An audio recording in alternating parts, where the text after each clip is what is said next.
뭐라 그럴까,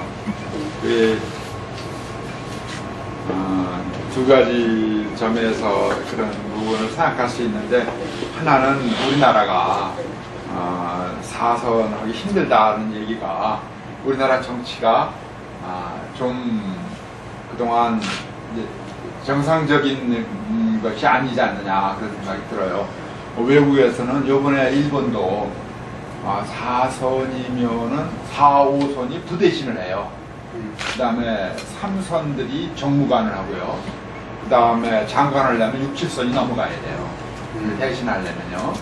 그리고 되게 외국에서는 되게 한 70까지는 70 같은 경우는 90까지도 안 되는 말이 있는데, 그래서 이제 행정부는 젊고 박력 있고 진취적이고 이런 요소가 중요시하지만, 국회는 한번 걸르고 그걸 또 동의해주고 또 여러 가지 사회의 기본적인 약속이라고 할 수 있는 법을 만들고 또 예산을 따지고 이러는 데이기 때문에 여기는 경험이 제일 필요해요. 경험이 필요하고 또 어떤 전문성, 그다음에 노련미 이런 것이 필요하거든요.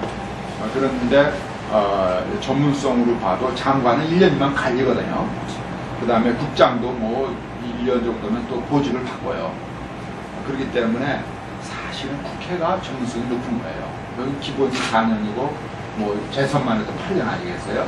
그러니까 기본적으로 한 10년 정도씩은 상임위를 하기 때문에 어느 나라나 이 국회에 오면은 장관들도 긴장하고 또 이렇게 무슨 얘기를 하더라도 이 국회의원들은 우리 선배 장관들이 한 얘기 다 기억하고 있다, 이런 분위기에서 논의가 돼야 되거든요. 근데 우리나라는 너무 초대선 중심으로 되니까 지금 3선 이상이 한나라당만 해도 18%가 안 돼요. 17% 이렇게밖에 안 돼요. 전부 다 초재선이에요. 80%가 넘어요, 초재선이. 그 중에 50% 넘는 초선이란 말이에요. 그러면은 이거는 국제적으로 볼 때 미숙한 국회라고 볼 수도 있다. 그리고 이 의원 외교가 점점 중요해지거든요. 의원 외교에서도 초선들이 나가면은 또 재선들이 나가면은 상대방은 뭐 5, 6선들이 나올 때에는 이게 경험의 차이가 생겨요. 그래서 저는 4선 그러면은 우리로서는 꽤 참 성공적인 의정활동하고 있다 이렇게 보이지만, 국제적인 평가로는 4선이면 이제 겨우 국회에서 이제 초보의 초보의 자리에서 어느 정도 원숙하게 이제 시작이 되는구나, 그 정도 의미입니다. 그래서 우리 국민들도, 그리고 자꾸 이렇게 바뀌는 것 중에 원인이 하나가 국회가 이렇게 파행이 되고 막 폭력이 일어나고 그래서 이렇게 되는 거거든요. 그런데 그렇게 하니까 그 점점 강해지잖아요. 강도가 점점 더 실망이 커지고, 그래서 이건 또 이렇게 물갈이해라 그래갖고 또 70, 80%로 갈아버린단 말이에요.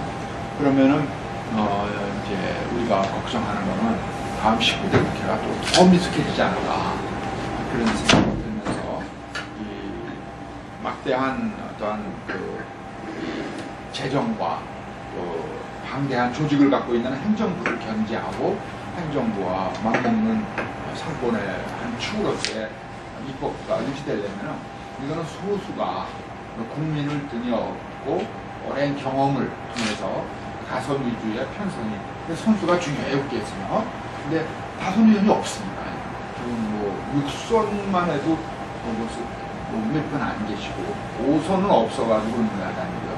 4선이 그래도 좀 있고, 다 합쳐도 3선 다 합쳐도 18%밖에 안 된다. 이게 그런 면이 있고, 또 하나는 이제 어떻게 4선했냐 그러는데, 일단 돌이켜보면은 일종의 행운이라든가 그런 게 많이 있어요.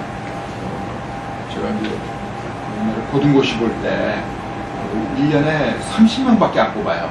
고등고시 사법시험. 이건 실력이 물론 중요하지만 또 들고 나면 그걸 실력으로 됐다 이렇게 얘기 못하듯이 우리나라 이 정치가 너무 불안정하기 때문에 사실 4선거지 있다는 것은 상당히 그 행운이었다. 그리고 우리 지역이 굉장히 뭐랄까 안정된 높은 우리 지역 주민들의 높은 정치 성향이라고 할까. 그래서 한 사람을 키워주고 있구나 이런 생각이. 그리고 또 제일 중요한 건 그거 같아요. 지금 되게 이렇게 오래 하신 분들이 부패에 다 연루됐잖아요. 네. 그게 이제 그것 때문에 이제 초선으로 막 가자고 하는 게 많았을 거는데 절대 부패에 연루된 게 없었기 때문에 지금 이렇게 된 거 아니십니까? 부패 부분에 대해서는 아주 좀 치명적이죠. 부패 문제나 스캔들이 있을 때 정치가 어려운데 우리나라가 또 정치 작은 부분에 들어가면 복잡해서 지금 이번에도 좀 우리가 존경하는 우리 한명숙 총리나 우리 공성주 최고위원이 또 수사가 시작된다고 해서 굉장히 걱정을 많이 하는데 그런 분들의 인간성이나 평소의 인품을 보면은 그런 건 좀 조심하는 분들이거든요. 그러면은 한편으로는 그런 무슨 생각이 나냐 하면은 이게 뭐 어떤 실수를 했구나. 정말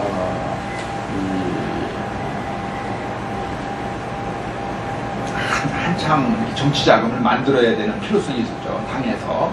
그래서 당을 위해서 희생적으로 그런 일을 해야 된다. 이런 분위기가 있었어요. 그게 17대부터 이제 없어졌는데 그 후에는 요새는 정치 자금법이 굉장히 복잡해요. 복잡해서 우리는 이 정치 자금을 이렇게 받는 것도 까다롭고 쓰는 것도 까다로워. 근데 이게 아주 이 규정이 애매하고 복잡한 게 많아요. 그래서 국민들이 생각하는 것처럼 사리사욕을 위해서 이렇게 오르는 분위기는 우리나라 정치에 없습니다. 그런데 그 돈을 어떻게 회계 처리했느냐, 또 이것을 어떤 과정에서 받느냐, 그런 부분에 대해서는 좀 정리를 해야 된다. 정계특위에서 이번에도 좀 정리를 하려고 했더니 예를 들면은 어떤 돈이 이제 통장에 들어왔단 말이에요. 들어왔는데 가만 보니까 이 사람이 나한테 와서 무슨 부탁을 했던 사람이다.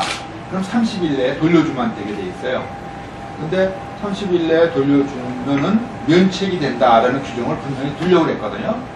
근데 그거를 이번에 언론에 동아일보에서 막 공격하잖아요. 지금 어떤 일이 생기냐 하면은 30일 내에 돌려줬더라도 다시 또 수사를 받는 거예요. 그래서 정말 이 사람이 그때 부탁받을 때 돈 얘기 하나 더 없었느냐, 뭐 이 돈은 그거와는 혹시라도 연관이 있느냐, 이런 걸 많이 수사를 받는 거예요. 그렇게 되면 뭐 신문에 이름이 나고 어떤 때 또 우선 기소가 되고 나서 무죄를 나오더라도, 그러니까